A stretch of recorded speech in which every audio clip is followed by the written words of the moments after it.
1 Chronique, chapitre 19. Après cela, Nakash, roi des fils d'Ammon, mourut, et son fils régna à sa place. David dit, Je montrerai de la bienveillance à Hanun, fils de Nakash, car son père en a montré à mon égard. Et David envoya des messagers pour le consoler au sujet de son père. Lorsque les serviteurs de David arrivèrent dans le pays des fils d'Ammon auprès de Hanun, pour le consoler, les chefs des fils d'Ammon dirent à Hanun, « Penses-tu que ce soit pour honorer ton père que David t'envoie des consolateurs? N'est-ce pas pour reconnaître la ville et pour la détruire, et pour explorer le pays, que ces serviteurs sont venus auprès de toi ?» Alors Hanun saisit les serviteurs de David, les fit raser, et fit couper leurs habits par le milieu jusqu'au haut des cuisses. Puis il les congédia. David, que l'on vint informer de ce qui était arrivé à ces hommes, envoya des gens à leur rencontre, car ils étaient dans une grande confusion.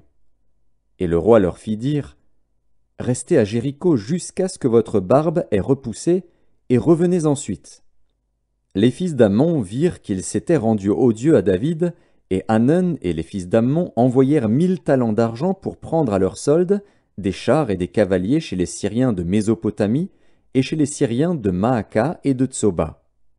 Ils prirent à leur solde 32 000 chars et le roi de Maaka avec son peuple, lesquels vinrent camper devant Médeba. Les fils d'Ammon se rassemblèrent de leur ville et marchèrent au combat. À cette nouvelle, David envoya contre eux Joab et toute l'armée, les hommes vaillants. Les fils d'Ammon sortirent et se rangèrent en bataille à l'entrée de la ville.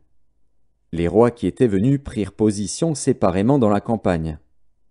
Joab vit qu'il avait à combattre par devant et par derrière. Il choisit alors sur toute l'élite d'Israël un corps qu'il opposa aux Syriens. Et il plaça sous le commandement de son frère Abishai le reste du peuple, pour faire face aux fils d'Ammon. Il dit, « Si les Syriens sont plus forts que moi, tu viendras à mon secours. Et si les fils d'Ammon sont plus forts que toi, j'irai à ton secours. Sois ferme, et montrons du courage pour notre peuple et pour les villes de notre Dieu, et que l'Éternel fasse ce qui lui semblera bon. » Joab, avec son peuple, s'avança pour attaquer les Syriens, et ils s'enfuirent devant lui. Et quand les fils d'Ammon virent que les Syriens avaient pris la fuite, ils s'enfuirent aussi devant Abishai, frère de Joab, et rentrèrent dans la ville. Et Joab revint à Jérusalem. Les Syriens, voyant qu'ils avaient été battus par Israël, envoyèrent chercher les Syriens qui étaient de l'autre côté du fleuve. Et Shophar, chef de l'armée d'Adarézer, était à leur tête.